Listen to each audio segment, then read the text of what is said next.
Okay, so this meeting is being recorded. So once again, my name is Christy Dykeman. I am from the Monmouth County Workforce Development Office here in Eatontown, New Jersey.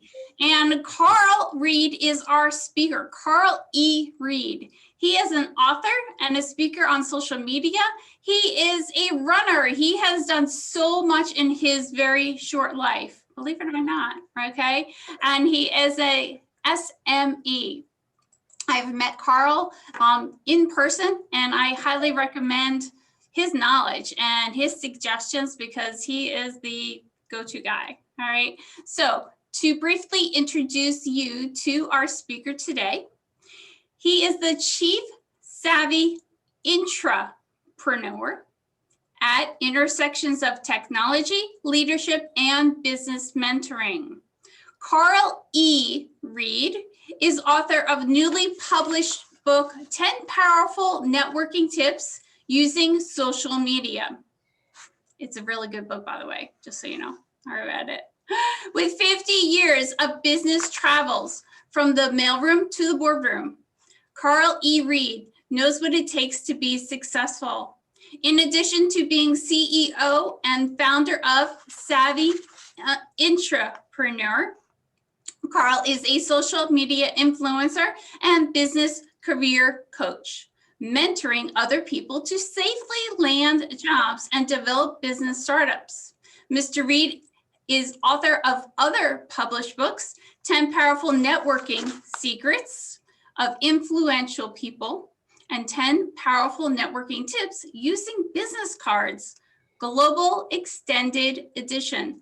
Savvy Intrapreneur.com focuses on technology, consulting, and leadership development. Please welcome Carl E. Reid as our guest speaker today. I'll turn it over to you, Carl. Thank you, Christine. Wow, it's quite an introduction. Appreciate it. I've known Christine for quite a few years. We met on LinkedIn through some other people that we know. And I have to say that Christine she has such a huge heart. I really respect and admire her a lot. She's out in the community. You know, she thinks local, but acts global with her thought process. And she's helped so many other people. If you're not connected to her on LinkedIn, you definitely should be. Thank you, Christine. Thank you, Carl. Such nice words. Welcome, everyone. I appreciate your time. You could have been doing anything else. I used to say you could have been anywhere, but we're probably that probably wouldn't be appropriate. You could have been doing other things though, and you should give yourself a round of applause too, just for being here today. I'm going to be just at the table a little bit to just let you know that apologize in advance. Because my wife tells me all the time, I love you, honey, but you're never going to win the Diplomat of the Year award. I'm going to present some ideas, might be some old ones, new ones. I may say things that annoy you, make you angry, make you think a little differently. And if that happens, then I've done my job today. And being able to, the times that we have are challenging times, and we have to think differently. You know, there's a recalibration going around in different industries, different ways things are happening in the job market. You know, there's a hashtag going around, you know, the hashtag future of work. Life has changed a lot. We have to be able to, you know, it's not our parents' job search anymore. And so therefore we have to think about things a little differently. I'm going to be talking about re-engineering and recalibrating a lot as we go through the social media process. I'm going to just to start off with give us just a reference point to kind of continue to set the table. Just give me a second. I'm going to share my screen.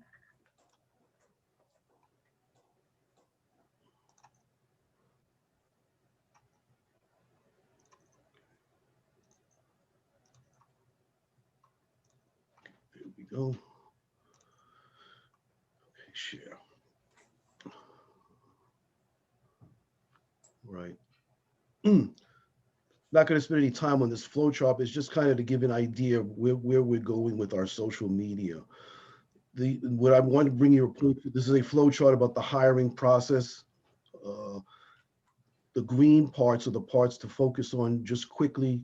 Um, and these are the parts that we have control over. These are the parts where the conversation is presented to us, where we can jump into the conversation and take part in it.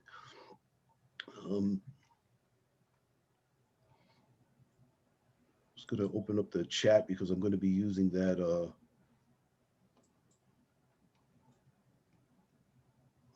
Let's see here.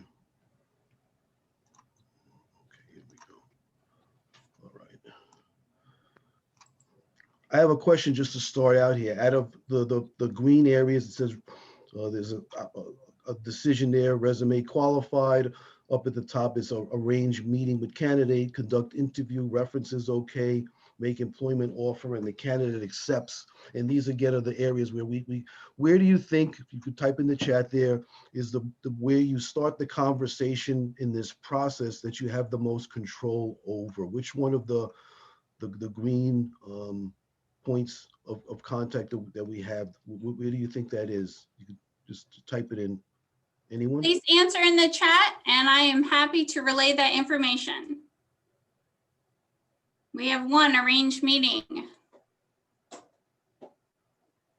Okay. All right. Hi, guys, help me out. All right. Type. Resume qualified. Resume qualified, resume qualified.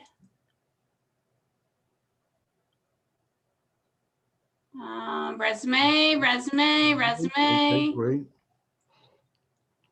Okay, so those are all good answers, but the answer that we really start that conversation and have the most control is where it says resume qualified, where we submit our resume. I mean, the resume is the part that really starts the conversation. And so with that said, we're gonna close this out, and I'm gonna bring up a PowerPoint presentation now.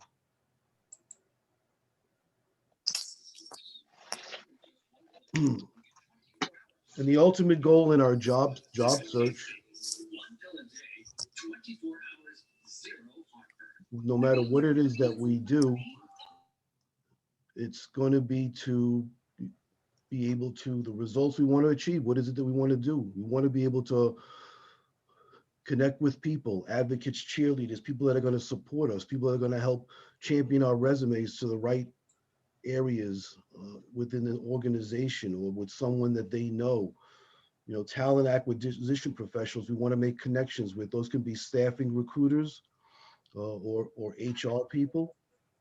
And recruiters are our friends. I know that there's different conversations people have about that, but we want to make sure that we're clear and present that they do have their place. They're the conduit that helps us get things going. And so therefore we need to make an alliance with them and work collaboratively with them with doing things.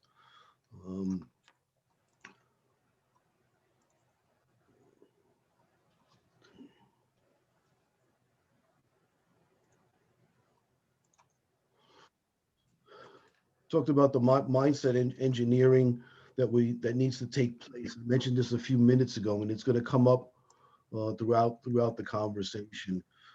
One of the things that Christine mentioned about the savvy intrapreneur, and this concept has been around being an intrapreneur for actually since the 70s, believe it or not. It's taken traction actually only in the last 5 to 7 years.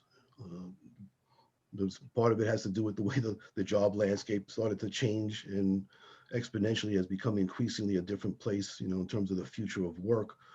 So an intrapreneur is an employee, someone that's on staff in an organization that thinks like an entrepreneur. They have that entrepreneurial attitude. They take calculated risks. Some of the things we do is we help companies actually implement entrepreneurial programs. And the reason that, you know, entrepreneur is not a career track. It's a mindset. Actually, it's a thought process. People that are in that position usually get recognized more. Promotions come quicker. There's recognition that comes along with doing that. It's not easy for people to do that because people want to do the status quo. They don't want to take those kind of risks. They may get funding for projects a lot or more. They have placed with executives that will champion their projects. But part of what we do, if anyone may have heard of this gentleman, his name is Rod Cologne. Him and I, he's a good friend and trusted business associate, and he promotes almost the same thing about being the CEO of Me Incorporated. Having a business mindset, business owner mindset that we're running our own career as a business is a powerful platform to think about. One of the main things it does is it removes the emotional content from things that happen to us in our job search. When we don't hear back from people, when we leave calls or we send them emails, when people send us rejections, we don't take that personal. You know, sometimes as an employee, we get emotionally charged with doing things, and that's not a good thing. We got to keep going. We want to have confidence in that we have our skills. And what you think about what you do with your resume. If you send a resume, a generic resume, when you submit it, you're sending basically a brochure. It says, these are the services I offer. You know, pick the one that you want, or which skills that you want for me to provide to you. If you customize your resume, you make a customized resume for that particular job, you're basically submitting a mini proposal. It says, these are the services I know what you asked for. I know what the requirements are that you gave me in the job description. I have those, and I've done this at other companies. This is what I can do for you. Two different messages you deliver by doing that. Having that business owner mindset. Having confidence that your skills and knowledge are really worth something. And believing right now, it may sound crazy, but your name's on 3 job offers right now. And we're going to go in a little while. I'm going to make that a little bit more realistic as we progress.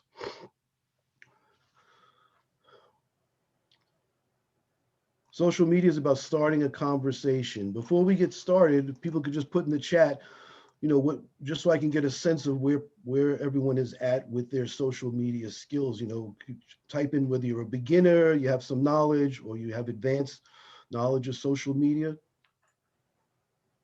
You can type that into the chat. Some knowledge, advanced, some knowledge, some intermediate, some, advanced beginner, some. Wow, I'm impressed actually. Intermediate. Having some knowledge, that's great. Intermediate. Some knowledge, but would like to be more confident. Okay, all right, Susan. Great, okay. I think COVID has, kept us all at home, and we're getting better with social media all around, I think. Well, that is something that probably forced the issue for us because we are limited in our movement and what we can do. That learning social media has been forced upon us against our will in some ways. We just want to get better at it. You know, a lot of us are networking. We would go to events before, and I think the hard part, that's one of the reasons why I wrote the book, was because I see people having a hard time making that transference of, you know, when you are at an event, you meet people, you have that one-on-one, or you're talking to people in small groups. You know, how do you transfer that into the social media where, you know, you don't get the same dynamic, that touchy-feely interpersonal with doing things. So that's what we're going to talk about now. Just a quick background, which one should I be on? You know, the titles in my book, I kind of set it up so that people could get a feel for what that platform is about. Twitter is my micro blog, you know, in 280 characters, people, you know, communicate. It's actually helped me with my writing because you have to say more with less. Almost like there's a book called Elements of Style by Strunk and White, and it has that same type of feel that, you know, it teaches you how to, in 80 pages, it teaches you how to say more with less. LinkedIn is my business. LinkedIn, of course, as you can see from this chart, is the place, and it's probably the social media platform that most nearly emulates how we network in a business environment. None of the other ones really do that. It has the recommendations and the way it's set up, you know, meeting someone through introductions. Facebook's my friend. You know, I make the distinguish with people, you know, Facebook is kind of like the sandbox where the boys and girls hang out and they play around and they do different things. And LinkedIn is where the big boys, professional big boys and girls play, and they hang out and make connections. Of course, the posture is very different. We all know that. And YouTube, of course, is the largest encyclopedia in the world. By just typing how to, you can learn just about anything, upgrade your skills with doing stuff. But I'm going to be making some references probably between LinkedIn the most, just as an example, because that's where we hang out. And I want to be able to give you some traction with what you're doing with your job search. So that's, I may bounce with Twitter and Facebook a little bit, but it's just to make a kind of a point with social media in general and how things are done. Carl, can I ask you a question? Sure. On the chart on the previous slide, Instagram seems to be a lot shorter, bar graph wise, 15% compared to all the others. And is that something that you're going to touch on today? Because it seems to be a bigger player, especially with a quote unquote younger crowd, pictures, that kind of thing. Is that something that you related will to, I think, business and the job search, I don't think Instagram has too much of a place with doing things. I mean, certainly it's our photo journal. I mean, I touched on it in the book, but I didn't, not really in this session, not really, have that. That's okay. To doing that. That's totally fine. Okay. Thank you.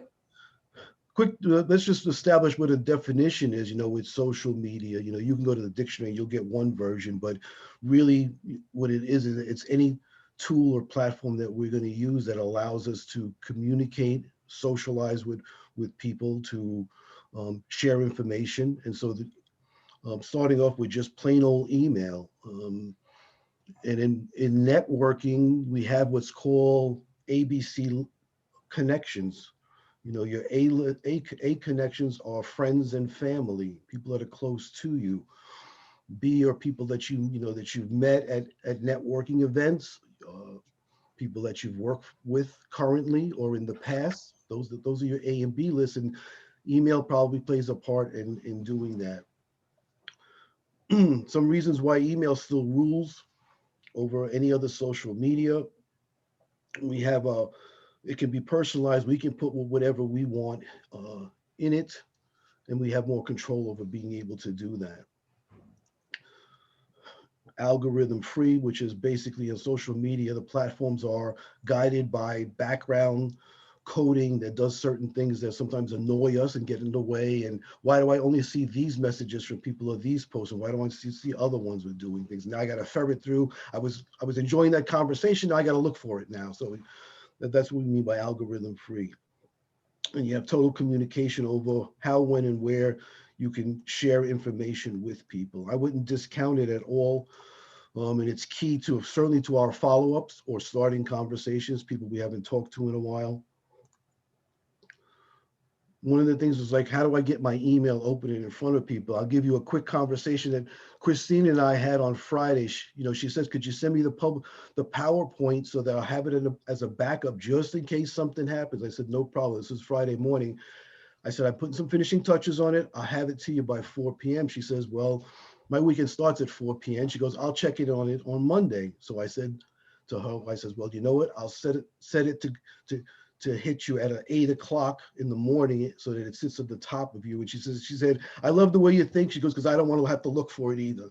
My point is that part of our control in what we do is being able to put ourselves on the other person's. Everyone's email habits are different, and we need to put ourselves on the other side to think about what they're doing. I know you get an email, it's late Friday night, we said, let me just get it off my desk, my plate, and we send it off. But the person may not open it the whole weekend. Meanwhile, emails are piling in.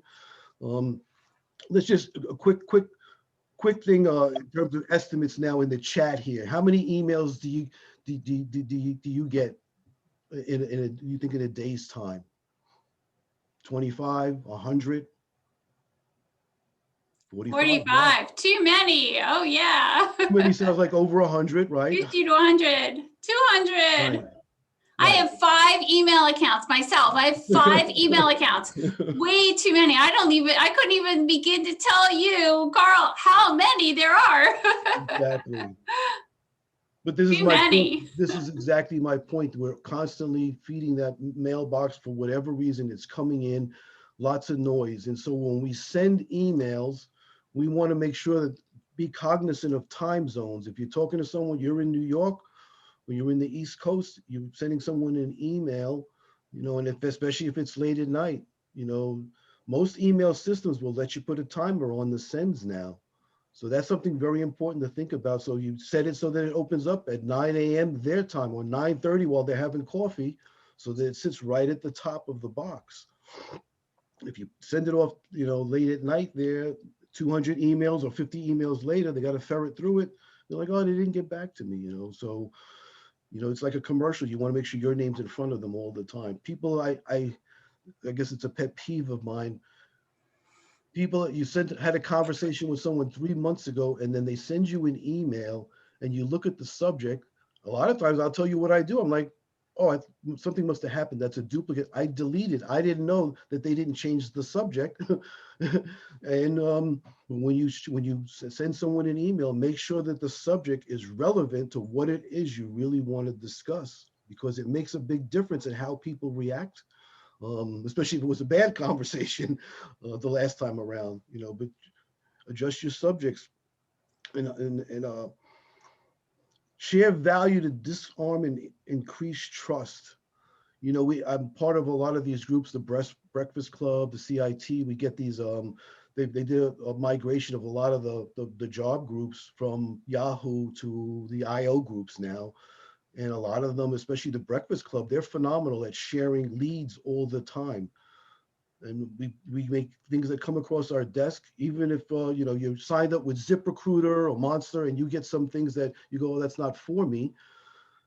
I would suggest or recommend turn it around to use it as an opportunity to start a conversation, maybe with someone you haven't talked to in a while, or someone that that you want to continue your conversational relationship with by sharing that opportunity with them. Joe, I found this, thought of you.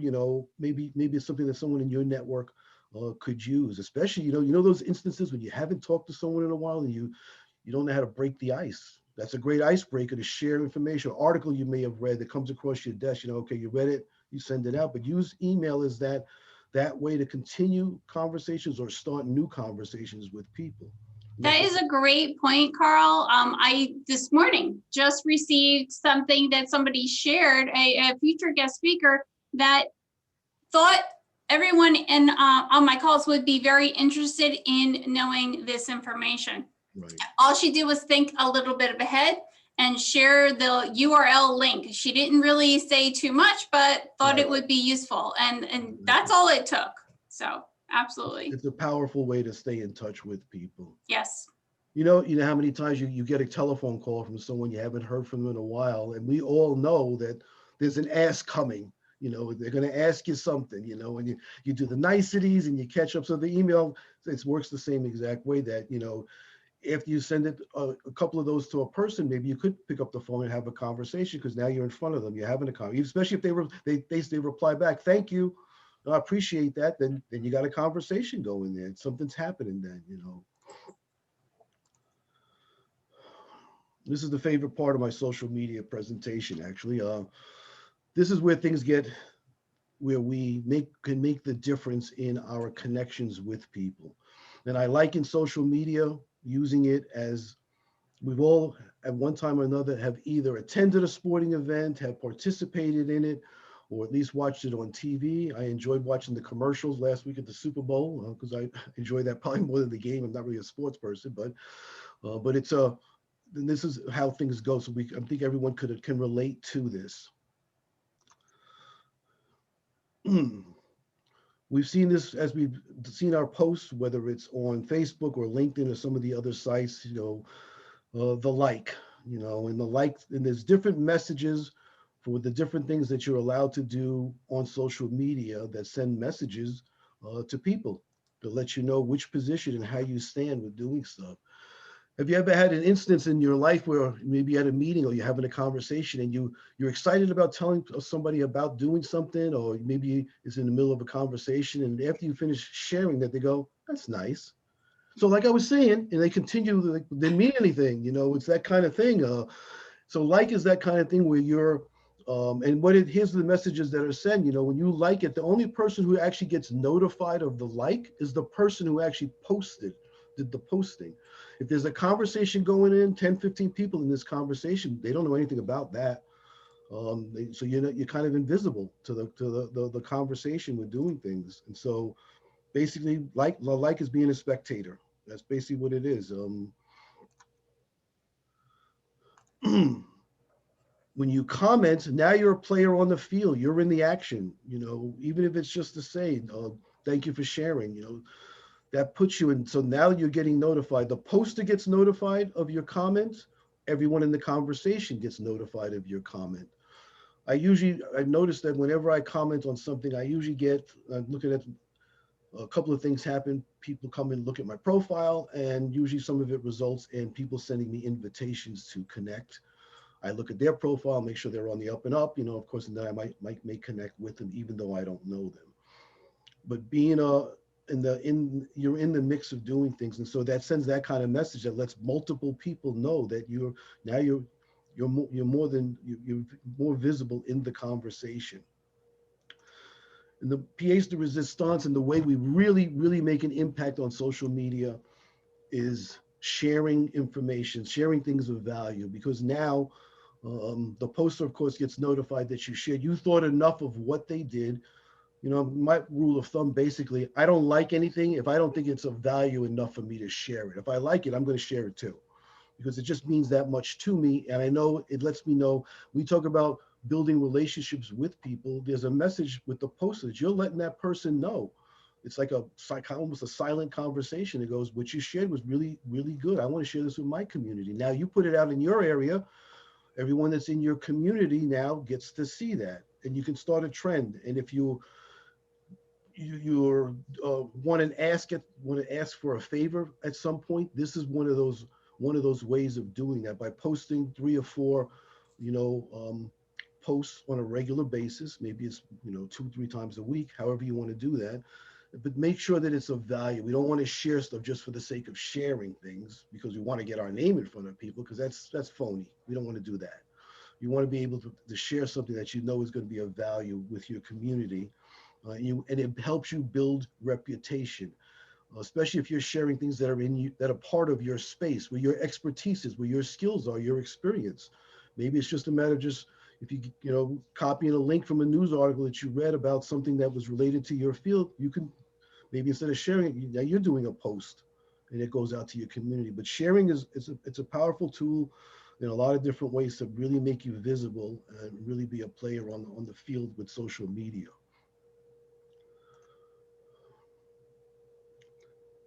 Messages in LinkedIn. When I used to get messages from people, you know, and this may have happened to you, you get a LinkedIn invitation. I don't know the person sometimes, and I go and I check their profile before I accept it. And as soon as I do that, and I say, okay, it looks like somebody I could, you know, start a conversation with, and we connect, they jump on the message system and they're trying to sell me something, or they're trying to get, you know, with me to just present whatever their solutions, their products, their ideas with doing stuff. And I'm quite okay. So at first I used to not pay attention to them. And then I thought to myself, I said, self, maybe it's, maybe it's a way to have a conversation, but it has to be an equitable conversation where you have a mutual, you get to present who you are, what you do, they can present and listen.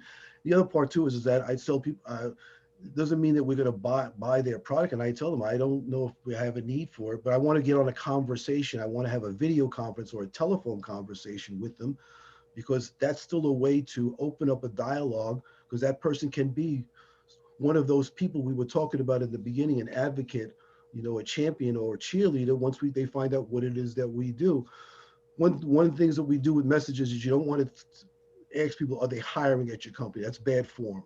That's not the purpose of connecting. The connecting part is to just start a conversation. And so our C list, I remember I mentioned in networking, ABC list. C list people, connections, are people we haven't met yet. And quite frankly, experience dictates that people we haven't met, we usually actually have better results with, because we don't have any history with them. They don't know anything about us. We're starting on the same plane with each other. So then that always is something very great that we can start a conversation with. And so That's a very important point, Carl. A lot of people will say, how are they more of a help at C-list than the A or Bs that I know intimately? And that is a really good storyline to be able to say, there is no history. There is no, you're all starting from scratch, and you might benefit from that C-level person as opposed to the A or B. I think that's a great tip. and sometimes people, when they send messages, they want it, they're very bold about it. And they go, you know, I invite them. I says, I'm open to having a conversation to discuss mutually beneficial business interests is my wording with it. And they're like, well, they come right and go, well, are you interested in my service or not? I said, I don't know. How would I know that until we talk? I says, but even if I didn't, I don't have a use for it. I said, I have other people in my network. Maybe I'm a referral. I'm a gateway. And 9.5 times out of 10, people will change their tune and they will come on. Those that actually have the thought that they really want to do it seriously. The other part about getting people on a call and or a video conference, it eliminates people that are, what their sincerity is and what they really want to do. Because eight times out of 10, most times people don't want to come on. And that's okay. That's fine. The other part is that once you connect with someone on LinkedIn, even if you don't never ever talk to them again, all of the people that are in their network are in your network now. I've never seen anyone disconnect because because they didn't want to have a call or they didn't want to have a conference. So just think of that you're not just connecting to that person, you're connected to everyone that's in their network. Sending LinkedIn invitations. One of the things that the app does on your phone, and one of the things that it uses canned messages. If you click on the connect button, I never use that ever to connect with people. It sends a canned message and it has amateur networker written all over it when we connect with people. We want to be able to make connections with people using the desktop version or the mobile pad version, however it is, to be physically in LinkedIn, to create a warm message, something that you have a commonality with the person. I saw a post that you had out there. I saw something that you were involved in, that kind of thing that creates a warm connection that makes people want to, because you got to be careful when you send LinkedIn invites. If you get 5 I don't know yous, LinkedIn will give you a serious smack on the hand. I know from experience, when I first started on LinkedIn in the beginning, that's what they will do. And if you don't respond they make you respond to that smack on the hand. If you don't, they will shut you down. So we want to be able to increase the odds of people connecting with us that we want, especially if it's someone we want to connect with that you think is going to give you a connection to someone that you want to really connect to with doing things. But make sure that they're sincere and stay away from any of the canned messages that LinkedIn does, because it just doesn't, even when I see something, they wish somebody an anniversary, wish somebody a happy birthday, click on the button, you still want to make that personal too. In doing that, it's kind of like a commercial, keeping your name, the name, I don't do that often. I might do 2 or 3 every 2 weeks with the anniversary and birthday, but it still keeps your name in front of people. And that's what you want to do all the time. That's what that process is about, just like a commercial. This is some suggested, responses that I was talking about in terms of, I get so many of them. I have to schedule stuff, and I have them do the work for me. They become my assistant. I have this system. It's called Calendly. It's a great tool if you want to manage your meetings. It peeks into your calendar if you're on Google. I think it does some other calendars as well. It lets people then schedule that, and it shows when I send the link and make it easy for people to schedule stuff. That's usually the ones that will do it a lot faster with doing stuff.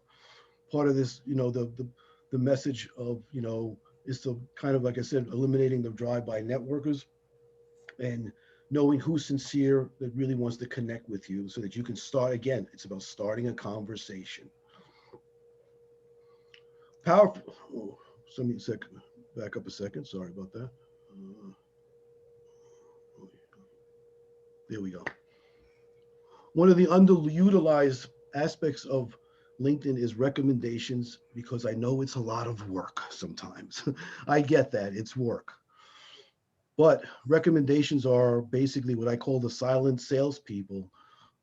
As you can see on the slide there, when you buy anything, anyone does anything with they look at reviews before they make a decision. They read quite a few of them to see, is this really what I want? Am I interested in it? And this works exactly the same for us as well. We want people that are going to champion our skills, who we are, our experience. And once you get people to write recommend, and the best way, of course, to do that, get a recommendation is to basically make it a habit, even if it's once a week, write a recommendation. It's about a 50-50 deal. If you send out 10 recommendations, there's a good chance you'll get 4 or 5 back. Because what happens is LinkedIn actually guilts people into writing recommendations when they get one. Oh, Christine sent you a recommendation. Don't you want to write her one now too? It's that kind of thing. So you let LinkedIn do its guilting thing with folks, and the magic number is somewhere in the 25 to 30, and that may take a while. It's not an easy process. It does take time to do it. You may have some, when you write recommendations, of course, it has to be people that that you work with, who they are. But it's something that you make it, do it maybe once a week as a habit with doing stuff. Recruiters, HR folks, they're looking at those. They want to know who you are, and they find out by what people are saying about you. It's like, when I started my technology consulting business many years ago, I always made sure I got reference letters. I even did for nonprofits. I would do some pro bono work for them, even donate equipment if I need to, just to get that reference letter from the executive director, because I would use that and say, oh, Mr. Smith, you don't have to take my word for what our company can do. I would give them a folder with all the recommendations. I said, you can call any of them without me even calling them in advance. And that always usually sealed the deal. If at the very least it ended up being a referral, they say, we can't use your business, but I know someone that can use your service. So the recommendations are a powerful way to promote yourself 24/7.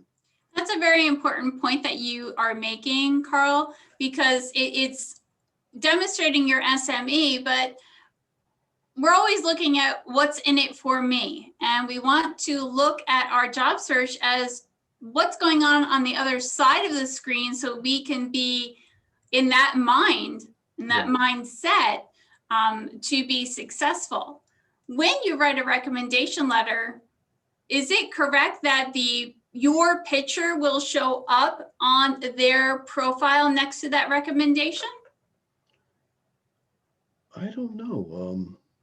That I don't. And your headline? I'll have to look. I'm not sure about that actually.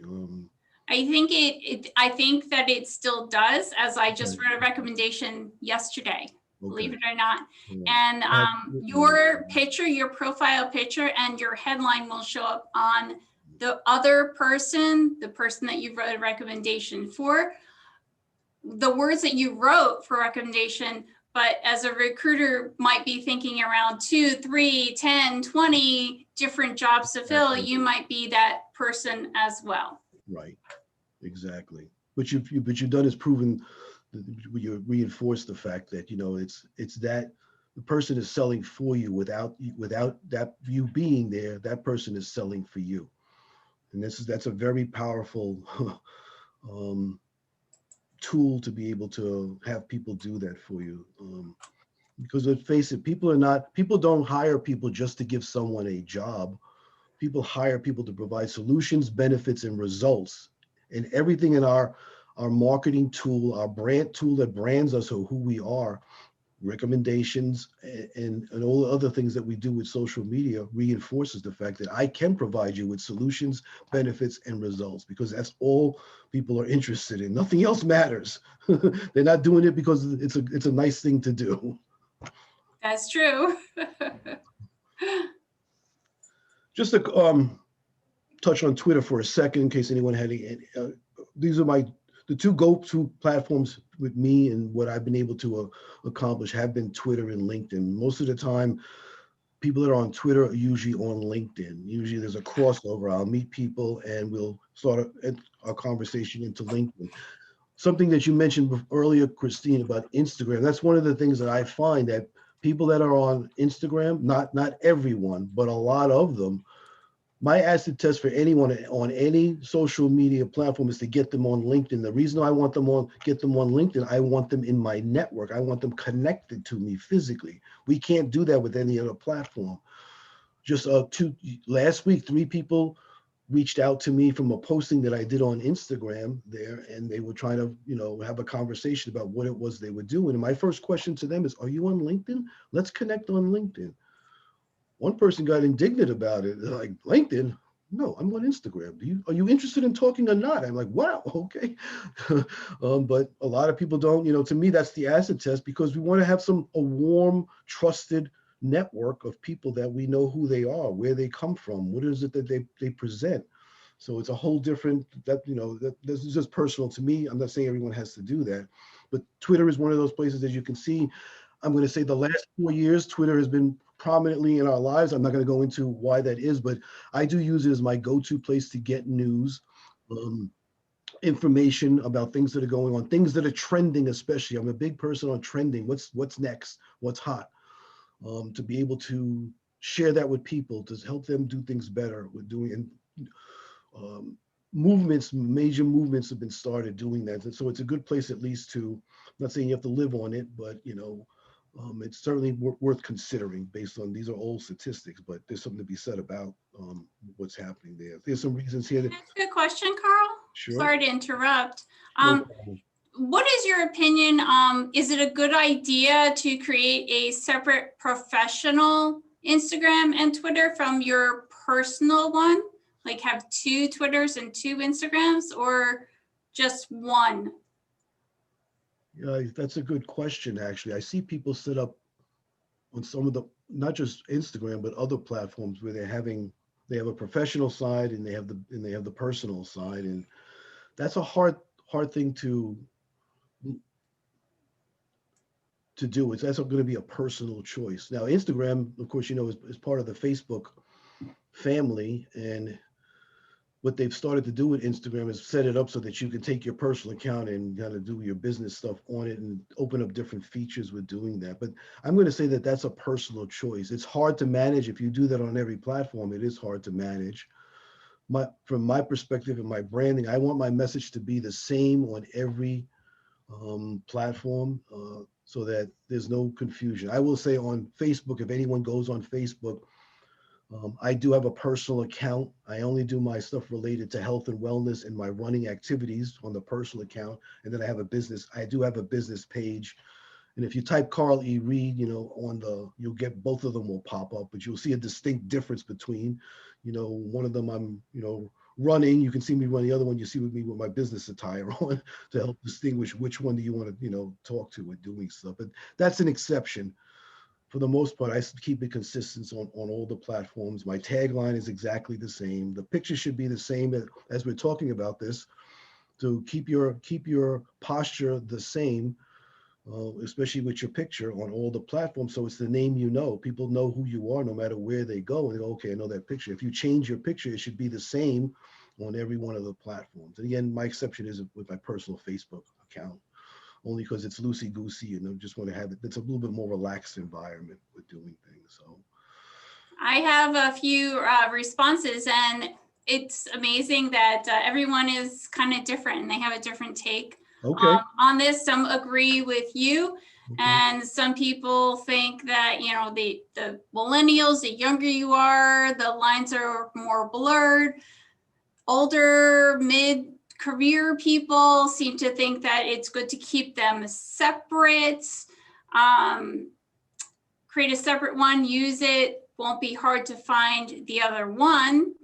I think that personally, I see a person as all business and no fun. They would not like to meet that person. They seem drab. I agree. Having a little bit of personal, because we know that Facebook is a certain type of platform, and Twitter is a certain type of platform, and LinkedIn is a certain type of platform. You're not going to put pictures or comments about you and your warm fuzzy kitty on the beach on LinkedIn, but you might on Facebook, and it kind of shows a little bit of a personality, but your picture's the same, your tagline's the same, and your headline, that kind of thing. So you are blurring lines, but yet you're still, as Carl said, keeping it And I professional. agree. I actually agree with all the input that people, great engagement here. And I agree with just about everything everyone said. Just keep in mind that you can't separate personal from business. When people type your name in Google and they both pop up, just keep it. You will still want to have a certain posture, even on the personal side. You know, if you have a certain posture on the business side, and then there's a picture of you on the social side, and you have a Heineken in your hand at that social event, that can sway, that sways people in terms of doing things. So we can't control what people think. You know, a recruiter or an HR person or the hiring manager, if they or see both and try to do a comparison of doing things there. So they're going to make decisions based on doing that. I say, it's a personal choice with doing stuff. If you want to keep it have two different accounts, go for it, but just still keep it a certain posture so that it does not sway, personal opinion. We become our own celebrities where the public can still make decisions. What they call it, the public court, where people make decisions about who's guilty and not guilty. It could work. That can work not in our favor, depending on what it is that we post. So just be mindful of that is what I'm suggesting.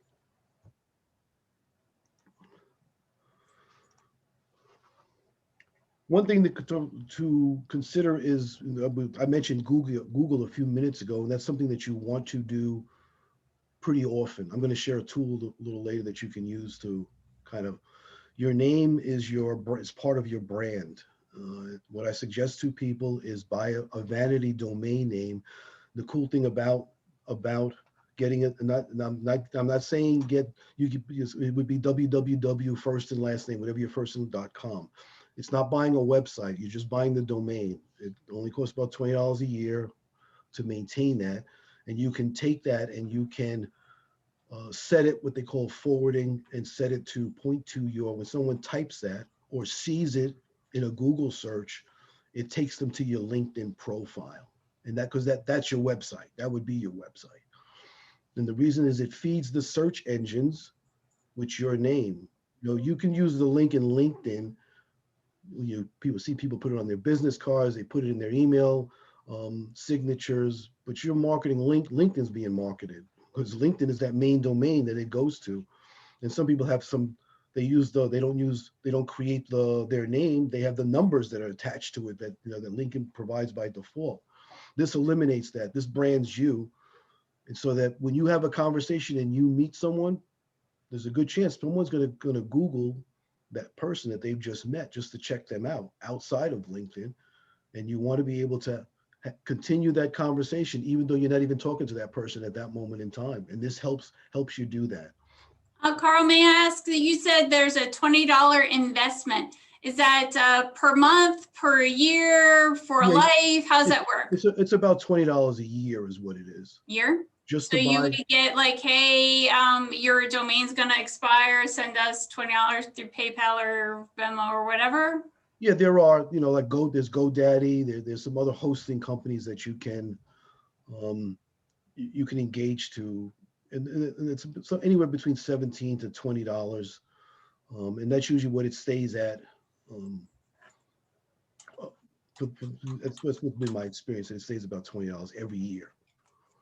But again, it's your name. If you have you may have to play with it. I use Carl E. Reid. That's the name I'm known by. Google tells me, because I searched it when I first started out a while back, there's 16,000 and change Carl Reids in the United States. So I had to, the E is my distinguishing factor, that when people search and you type, my name in a search engine, I'm all over the place. And it is because there are people that are Carl Reid, and I actually want to separate myself from them because they're doing some radical things on the internet that I don't want to be associated with as well. But it's part of your brand. It's part of, we hear that a lot recently about branding. You're like, oh, that's a business thing, but we are a business.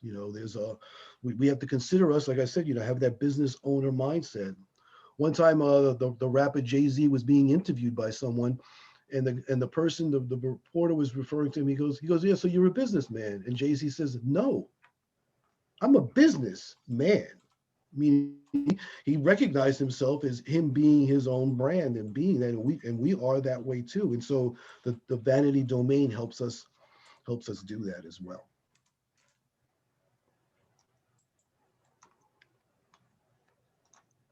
Oops, pressed the wrong button. Sorry about that. We started off our conversation today with this about the mindset and re-engineering because of what's going on in the world and the job landscape, how corporations are doing business. They've had to actually, recalibrate themselves in what they're doing. Years ago, there was a conversations back in the mid 90s. People wanted to work remotely, and that was a big deal. They were like, no, no, no, we want you in the office. We got to keep an eye on you. But what happened in the last years proved that they didn't do it just be out of benevolence, just as well as certainly it was a compliance thing at first, but then when things opened up, they still had the choice of having people come back in. But in the meantime, they started running the numbers and they realized it was about 35 or 40% they could save in operational costs for real estate. And now they're, yeah, so yeah, we'll get your computer, be at home, do all kinds of things. I'm just using that as an example about this whole recalibration of how things, and we have to be the same exact way. We have to, you probably heard the saying, the mind is like a parachute, is only useful when it's open. And the onus is on us for us to think differently, to um, really, really step out of the box of things that we're used to doing because it's just not the way it used to be. I'm going to give you an example just as an exercise about what I'm talking about. We, I'm sure everyone has watched Star Trek at one time or another. Maybe we have some Trekkies in the group, and that's great too. I am myself from the original. But a lot of those things that we thought were just back then were in the future. Believe it or not, space travel is a huge, huge industry. Um, One of the companies, Galactica, is selling tickets for $250,000. They haven't even built the ship yet. They're still in the process of for trips there. My what I'm saying is that don't overlook opportunities with other things in your skill set. People think, oh, I can't apply to, there's about 15 players now in the space exploration, transportation, and tourism business in the space industry. Those are the three areas that are, um, I'm just going to show you, pop out of my, I can come out of my, okay. Just as an example, my calendar, I have a personal calendar. I turned everything off, but I'm into space travel and I have a calendar that I have set up. These are actually flights that you'll see posted here of regularly scheduled flights regularly out in space to the space station. The reason I even bring this up is because don't discount the fact that whatever your skill is, you don't have to be a rocket scientist for them to just hire you. If you're, let's just do this in the chat if I could. Let's in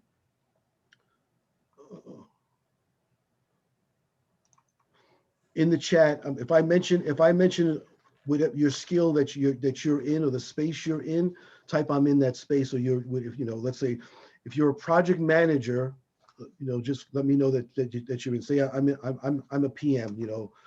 If you're in finance, type finance. If you're a business analyst, software developer, jump in the chat and just type that. If you're in regulatory or compliance, how about hospitality or food service?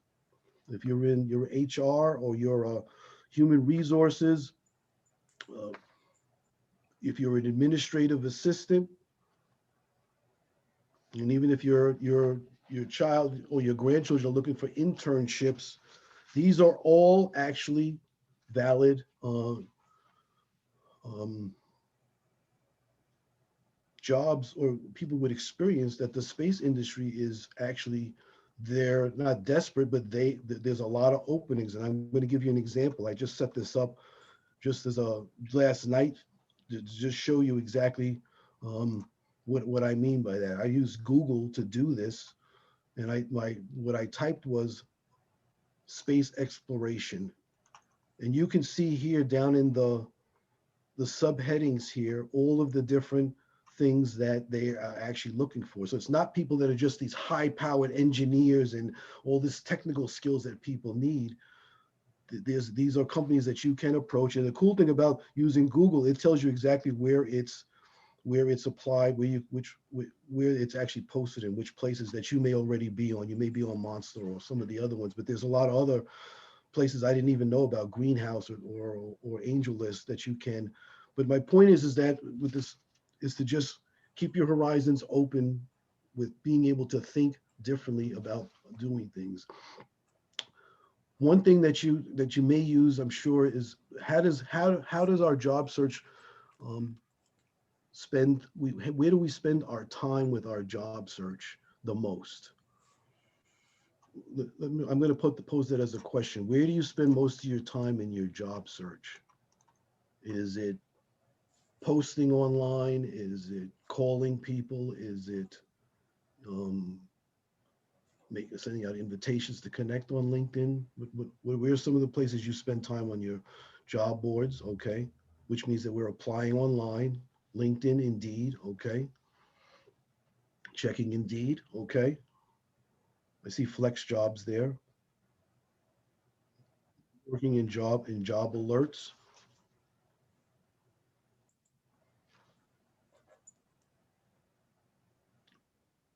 Indeed Workforce. Okay. But a lot of what we're coming down to is, what a lot of these I see is that then what happens is we end up, and this is where the quicksand really happens to us, is posting online. And the bottom line is that we want to be able to, in the beginning, said looking for advocates. We're looking for people that can champion our cause, that are our cheerleaders, and these require personal interactions with people. But a lot of times we spend applying is basically clicking on that apply button with doing things. Here's an example. I'm going to see. Can everyone see that I'm on Indeed? Yes. Okay, good. All right. So I'm using this as an example. And they have the apply button prominently displayed. And it's just so easy to do that. But truthfully, the bottom line is it should be the absolutely last resort. Last resort. When not all else fails, and I'm going to talk about some of what is the all else we're going to do, that you apply online, because we don't know where it's going to go. I mentioned my great friend Rod Coloni calls it the black hole, that you put it in there, you don't know where it's going to go. And a lot of times, I think the systems that the HR, I think I might mispronounce it, they call them ADTs, where when you apply, it goes to a system and it scans it and it looks for the keywords relative to the qualifications that were put into it to see if people match. So it doesn't even go to a human, in all instances. It may in, smaller organizations. It But goes to an ATS, applicant oh, tracking thank you. system, ATS. Thank you. I knew there was an No A in problem. the word. Okay. And so we look at a job, and we see the either qualifications or requirements. Anything else is not important. Responsibilities basically that says, when we hire you, this is what we want you to do. So we don't even have to look at that. Qualifications, requirements. It should be like a 70% match. And the three questions you're going to ask yourself: can I do it? Can I prove it? And am I interested in it? I'm glad that you said that, Carl, because that was a question on our chat box. How qualified percentage-wise should you be? So if you're looking at the qualifications, then we want at least 70% before we even think about applying, correct? 70% or better. That's right. Okay. This particular one has 1, 2, 3, 4, 5, 6, 7, 8, 9, which means that if 7 of those, if we met, I'm going to say in my particular instance, I would meet all except the last 2. But for me, in my position, I'd say, hey, you know what? I'm going to go for it there. That's 70% for me with doing so. Once we identify that, we're not going to click on the apply button. We're going to go to, I see the company name here. This is the key here that starts the ball rolling. I see Power Consulting Group. I go, yes, okay. I go to LinkedIn. I go to see if they're listed on LinkedIn. Cool, that works. I look at the employees, 21 employees. I click on that link. I see if there's anyone in my network or someone that's connected. Who shows up? Wow, the CEO, right at the top there. And I look at the people that, so I'm one away from him, two people that I know. Actually, I'm going to click on that person's, and then look at the two people underneath. It says these are my mutual connections. Now, in my particular instance, I say to myself, Laura, I know these are the two people, Laura Bucko, Mohammed Mir. Mohammed, I know, is in a distance. I met him a while ago. Laura, I know, we sit on a committee with the Board of Education in New York City, and we've been, so she knows me, I know her. So this is a good opportunity. I mean, this is actually ended up being a perfect scenario. It doesn't always work out this way. Let's say it was just Mohammed, and let's say there was second level connections, we still might approach them anyway. Don't let the validity of where you're at. The goal is to just see who's in your network that might be able to, and there are other people, of course, here. Before I do that, I clicked on the website here of Power Consulting, and I took me to their website. Now, this is a bold move, but this is what makes things happen, though. I'm looking for the contact page. Where's their number? Okay, it says customer support, which is probably a general number where I would pick up the phone. I would call to speak to the HR, someone in HR. They'll say, well, this isn't the right area, call this number. Maybe a little bit of a fishing trip. I'm okay with that. Speak to someone. Sometimes you get a couple of different scenarios happen. They have a gatekeeper. They have someone that's on the front line support. They're the ones that are coordinating things for HR. I might look up and I might actually meet someone too. I had an instance one time where I called for someone else to help them out, and I will do this for anyone. Even on this session here, what I call the training wheel approach. She's looking for it. She was a good match for it. I said to the person, she goes, what is it you're calling? I said, well, I'm trying to help a friend out. I said, she's a perfect match. She meets all the requirements for job number 023 posted on Indeed. She goes, okay, let's take down your information, and turns out they call me back and they go, okay, and I spoke to you, are you a recruiter? I said, no, I'm not a recruiter. I said, I'm just trying to help a friend out, So that's one scenario. They ended up at least having a conversation with that person. She went to about 3, I'm not sure if it didn't work out, but at least she got to, and this is where we want to do. We want to start a conversation with people. You may hit a home run and maybe you have to leave a message. It's a voicemail. You do that, leave a message. Say exactly that. My name is Carl Reid. I'm calling about the project manager position that's posted on Indeed, number 2345. I'm a perfect match for it. You want to have high energy when you leave your message. I said, I'd like to be able to, what should be my next steps? I just want to find out what they should be. And so the other scenario could be you might actually meet someone in HR by making this call. You may get, and when you meet them, the person's like, what is it? Oh, exact same thing. Hey, Joe, how are you? I just want to let you know, I saw the posting on Indeed for the project manager position, number 2345. I'm a great match for that. I have great skills. What your company's asking for, I've actually done at quite a few companies. So you may get a couple of different reactions like, well, you gotta post it online because that's the way we do stuff. But I'll be on the lookout for you. Maybe, you could send me your resume, but you still got to post it online. You might also get the reaction like, just post it online. We told you no calls. Even if you see something on something that says no calls, always make the call. You're never going to see the person. You can always go, oh, I didn't see that. But the goal is, again, we're starting a conversation. This is however it goes, we want it to be this way, to talk to people, to make that connection.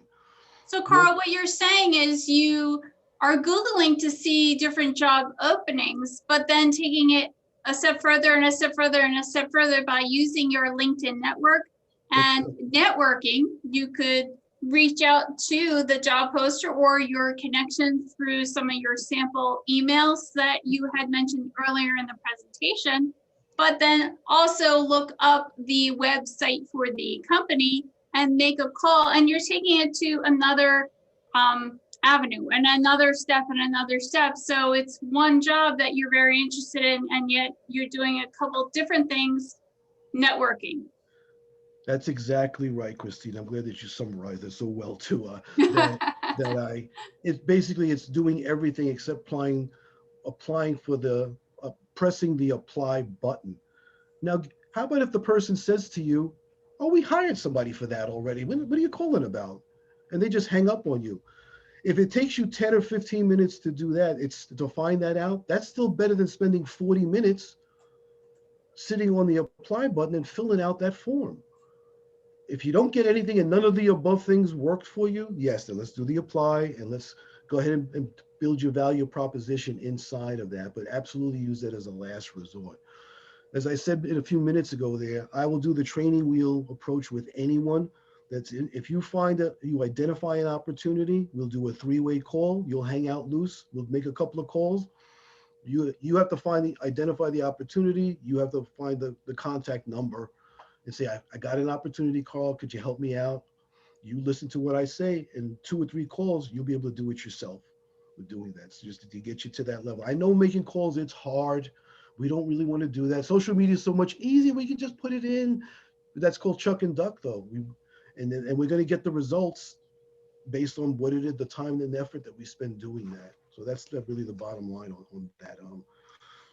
I think that when we're looking at the numbers and we really want a job and we want it like, 3 weeks ago, as opposed to even today or 3 weeks from now, you tend to go to the easiest way to do that, to think that you're landing. And a lot of times those blue buttons, apply now, they're the easy way. And people are tending to click those buttons and upload their resume and fill that out, and you feel productive. Like I applied to so many jobs today. Current statistics, I don't know if you're aware of this, Carl, but current statistics say 2% of people land a job from applying online. That's correct.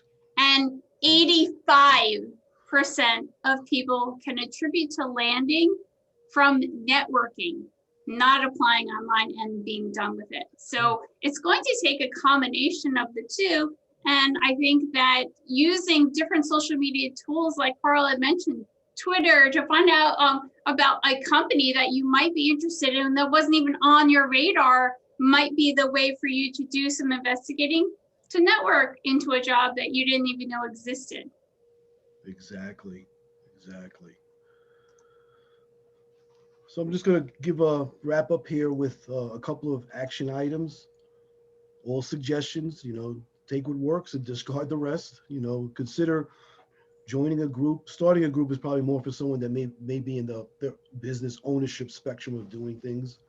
One of the ways that you can really make a difference, we talk about posting, is answering questions. When you join groups, or even when you see a conversation thread, you can display your expertise, your skill, and your knowledge by answering questions. Do yourself a LinkedIn profile makeover. There's a tool out there, jobscan.co. It lets you connect to your LinkedIn profile. It'll do a scan of it and it'll make suggestions for you. The most important part is picture and the headline, and they'll make suggestions for doing that as well. And if you do nothing else, make sure you have a picture. No picture, no trust. We live in a trust but verify world, and that's part of that process for doing things. Consider, doing comments and shares a couple of times a week. Maybe it's something you schedule in your calendar just to remember to do it. And again, get people to, get on calls, do Zooms, schedule those at least once or twice a week to kind of increase your network. But you want people to connect with you. On LinkedIn, there's a difference between following someone and connecting. If you are connected, those people that are in their network are part of it. If you just follow a person, you're not connected at all. It's a very loose. The maximum in LinkedIn is 30,000 LinkedIn connections, but hey, I like to have that. That's fine, because 30,000 means those are all first level, which means you have a huge network. But my point is that always try to be connected to people. And I just want to share, because you took the time, just want to kind of reward people. Everyone can get a copy of my book by just typing in carlyreid.com and connect with me on LinkedIn. It's going to take you to my LinkedIn profile. You know, I eat my own dog food. What I said to do, this is what I'm doing. And connect with me, send me a little note, let me know you're on the webinar, and I'll send you the link so that you can get, it's a full-blown digital copy of my book. I just ask in return if you could, when you finish it, just write an objective review on Amazon as a trade-off for doing that. So and you'll see my name there too. That's right. Christine wrote she's in the book too, highlighted with some of her references of what her thoughts were on the book as well. Thank you, Christine, for doing that. No, thank you for letting me put that in. I appreciate that, Carl, and just sharing the information. There's so much to do, and we all only have 24 hours in the day. So how you decide to spend those 24 hours is really important, and you can't be on every single social media tool all the time and be applying to jobs and be updating your resume and LinkedIn I know, Carl, you have a really good method for that, where you're taking one day a week on Mondays and you're only doing whatever, and Tuesdays you're doing whatever, and before, you know, this time. I think that is really good to block it on your calendar, and this is when you're going to respond to posts or emails or that kind of thing. Can you share a little bit of how you manage all that time, Carl? A couple of things. It's in the book, actually, there's a schedule in the book that tells you the best times to post for like the top the platforms, especially LinkedIn, Twitter, Instagram. So that's you want to give yourself the highest visibility. Like, and LinkedIn is like, and what days are appropriate. So those are the days that I kind of follow that calendar. And again, you're going to get it for people that are local to you in terms of the time zones for doing that. Mondays through Thursdays, as an example, LinkedIn is the best. Mondays is actually a high day for LinkedIn. If you didn't do it any other day, then Monday works because it gives you the highest availability. Friday, it's still TGIF. Nobody's thinking about anything. Just because we're remote, Friday still feels like Friday no matter what. And LinkedIn's not, basically just shuts down. Facebook is probably better on the weekends, Saturday, Sunday. I understand. I think is probably the best day for them. I don't remember off the top of my head because my space is usually LinkedIn and Twitter. Twitter is Tuesdays through Thursday. It's that kind of thing. I semi automate a little bit. I might put 1 or 2 posts for the days that I'm not on, and I keep it light and fluffy. I might just put like a high energy, what I call a high energy thought out there.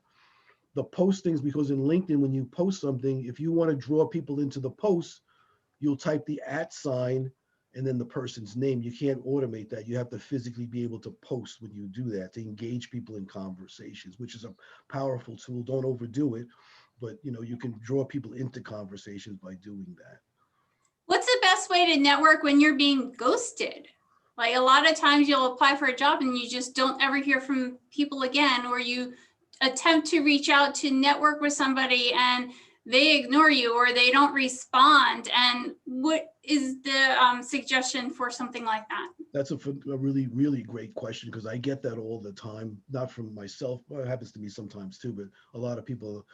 It's going to be a mindset type of thing. To me, the best, there's only one word for that when that happens. It's called next. You can't spend too much time with it. We can't take it personal. We don't have any control.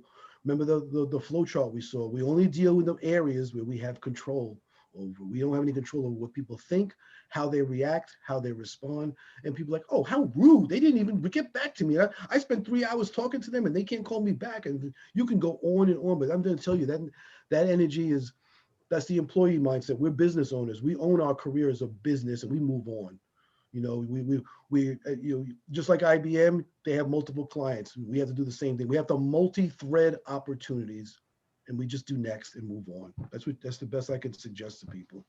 So what you're saying is, in addition to that, if you have a larger network or a lot more people, don't put all your eggs in one basket. To begin to think about reaching out through your second line and your third line and people you wouldn't normally depend on, because they might be able to help you or want to help you more than the initial contact. That's exactly right, because it doesn't mean anything until we get that email or that piece of paper that says, we want you to come on board.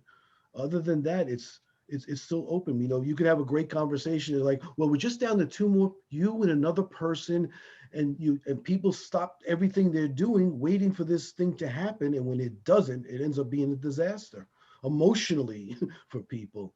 Until you get that piece of paper or that email, you got a multi-thread opportunities all the time, because you never know where it's going to go until you actually get the answer that you're looking for. By the way, even when you get the piece of paper, you're still networking and you're still job searching until you walk through the threshold of a door. Right. You do not have a job. That's correct. You need to keep that in mind, because a lot of times a position might have been pulled out from under you, and it will affect you thinking you already have a job, and you really don't, because you haven't started. And now you're in limbo and you quit another job, or you thought that, and now you have to restart your job search again. And I don't want that to happen to you either. So keep doing what you're doing until you actually walk through that door. Then you can be a little bit more comfortable knowing that you have the job. That happened to me at least a half a dozen times when I was an employee, even with some consulting gigs as well. But I was, again, it was always a even when I was on consulting assignments, you know, because you never know which way the trees are going to fall on top of you. You know, that's the one thing, you know, once you land too, you can't just shut down the networking side either with doing stuff. Absolutely. Now it's carlereid.com. Is that going to take you to your website, or will it take you to your LinkedIn page? It's set to take people to the LinkedIn. I changed it this morning. Okay. You'll take them right to LinkedIn. So it eliminates a step. All right. See, that's the cool thing about having the vanity domain. You can point it anywhere. You know? Now, the offer for the free book is the next 48 hours. It will shut down after that. Just so you'll know. Something to keep in mind. There is a really good tips in there, but it's quick tips. It's not like a hard read or very lengthy, or you need to do this and there's 10 steps. It's quick and easy to implement. So if you just want to add one thing to what you're doing now, this is definitely the way to go. And that's what I'm saying in my review, because everyone should know the consequences and how to implement some social media into what they're already doing. Exactly. It's way more of a reference manual. You pick the platform you want to go to, and you just go right to it. You know, you don't have to read the whole thing. You can just, I would recommend pick a platform that you want and know it well before you move on to any of the other ones. Certainly LinkedIn is a good start because we're already on it. All right. Very good. Very good. Any other questions? When was your book written, Carl? April of 2020 it was published. Yeah. Just as things. I knew it was, yeah, just at the start of all this. I wasn't you know, I didn't plan that because I started back in the summertime of, you know, before that, writing it, and I couldn't, you know, it's been truly been, I was so glad. I just wanted to just do that for people anyway, whether the pandemic happened or not, so that it makes it easier for people to, you know, hit the ground running for what it is that they want to do with their networking goals. Absolutely. All right. Well, what I'll do is stop the recording, and as soon as it is uploaded and downloaded and all that good stuff, I will send you all a link to the recording so that you can rewatch it if you're interested. You'll see the chat box for questions and our responses. You might get some tidbits, helpful hints, and of course, names to do some more networking with, which is awesome. So, all right, very good. Well, thank you so much for coming today. I do appreciate it. And Carl, thank you for sharing your suggestions and wisdom with all of us, because they're very helpful hints. If you got one or two tidbits to implement, it was so worth your time to attend today. Well, I had a lot of fun. I'm glad everybody could come. All right. Thanks again. You guys all have a great week. All right. Take care now. Bye-bye.